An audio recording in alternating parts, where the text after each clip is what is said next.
Support for Living Culture is provided in part by Easy Orchards Farm Market and LifeSource Natural Foods.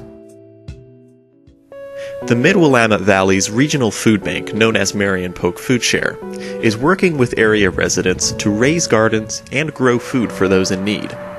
Leading this endeavor is Jordan Blake. He is the manager of these gardens. And coming up, we'll follow Jordan as he prepares the gardens for winter and makes plans for spring. With the gardens, we're involved in really getting our gardens to sleep for the winter and putting them and tucking them in very, very well as we can with the given resources and time that we have.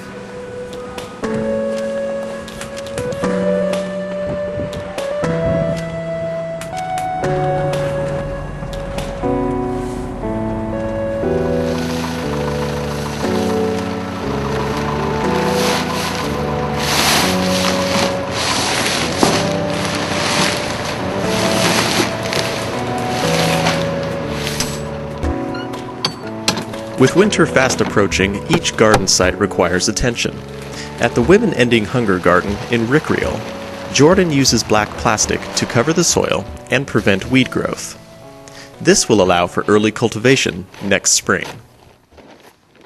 We're also connecting and doing debriefs with our community partners, with our volunteers, and getting involved in some planning. At the Community Action Agency in Salem, staff and volunteers make plans for the newly developed Head Start to Garden program.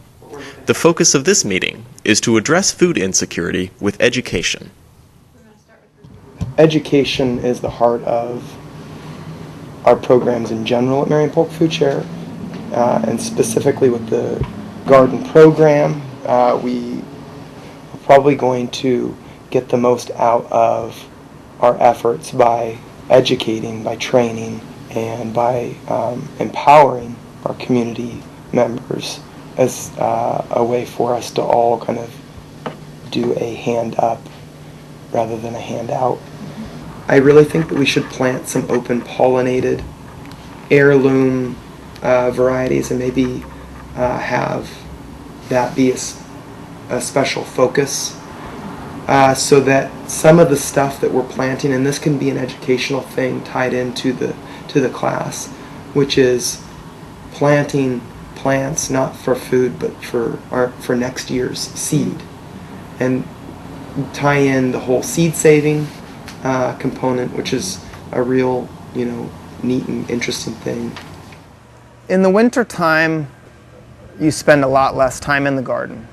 With that said, it's still good to spend time out in your garden in the wintertime, to be able to go out to walk through the paths that you walked through during the summer, to get that feel for where the garden layout is and how it's going to potentially change.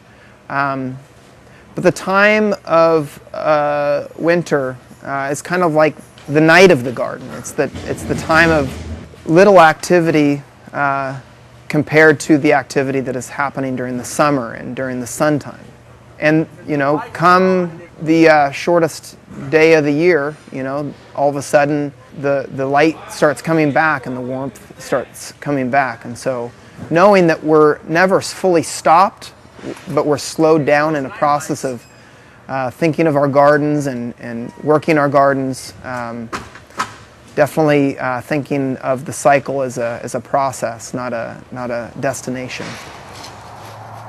At the Northgate Peace Garden, Jordan works with volunteers to plant vegetables and flowers that are well suited for the cold weather. In the other places where we have the beds and stuff, he planted a bunch of elephant garlic, because I didn't know this, but I guess it grows over the winter. But I've never seen leaf lettuce get planted in the winter, so we'll see how that works. I have no idea how that works. Yeah. I'll learn more from Jordan. I'm learning all the time. I used to think it was more about, okay. You can put another 3 right. So I'm going to go back and try to keep that.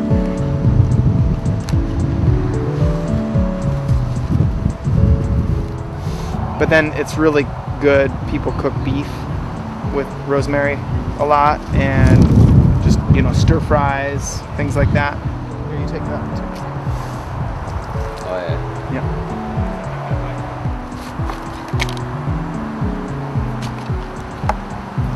Yeah. You get them and they're all like that.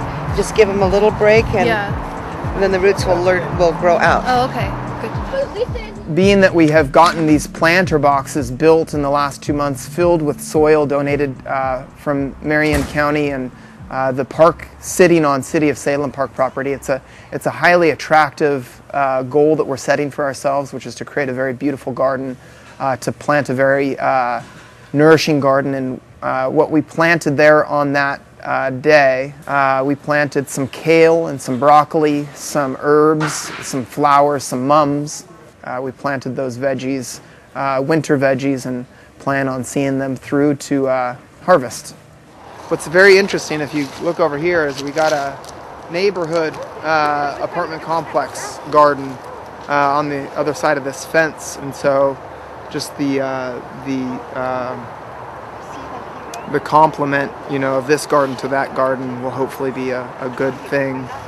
The apartment owners allowed the apartment residents to put this garden in. I'm not sure how long their garden has been here, but it's just a cool idea of apartment complexes if they have the land to make garden space available. Because as you're living in an apartment, you don't have the yard per se. Though talking back to the idea of container gardening too, if you've got the sun exposure, having little container patio gardens up on your patio is a good opportunity and a good option as well. This used to be like a camp for like homeless people. When the city cleaned it out, they found like beds, and you would always find like strange stuff in here, The idea was around here there's a lot of poor people with a lot of apartment buildings and no place to have gardens. And I already was into gardens in my own house, and so I was like, wouldn't it be great? And then Kate said, we've been talking a couple of years now about putting in a community garden in the park.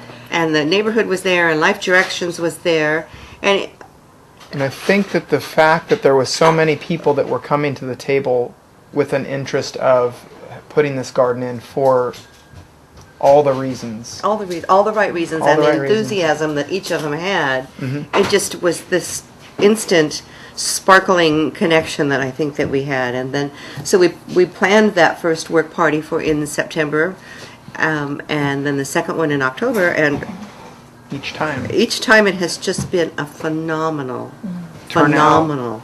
I time. mean, even just that little bit right there was just a treat to me. It was just super.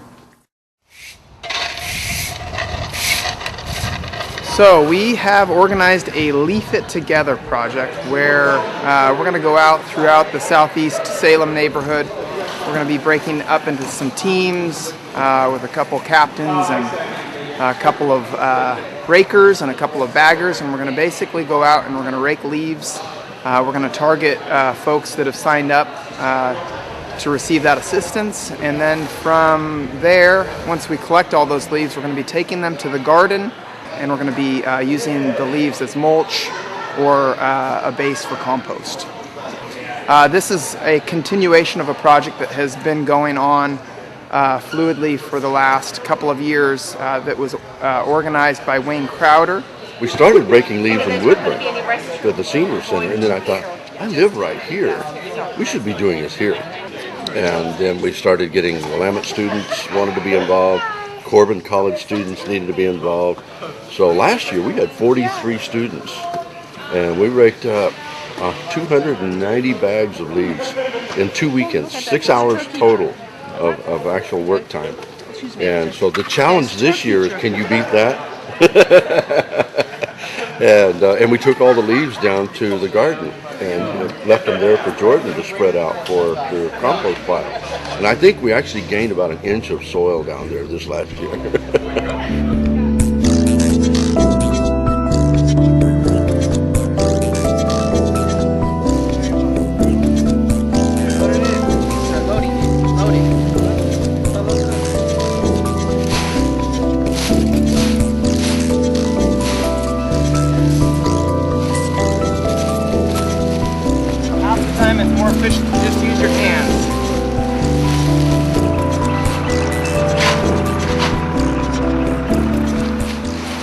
Those leaves over the last couple of years have gone to supply the Southeast Salem neighborhood garden with mulch and compost material in the leaves. Leaves are a very good nutrient source. They're high in minerals, and they make nice little blankets for a garden as they get put to rest and put down for the winter.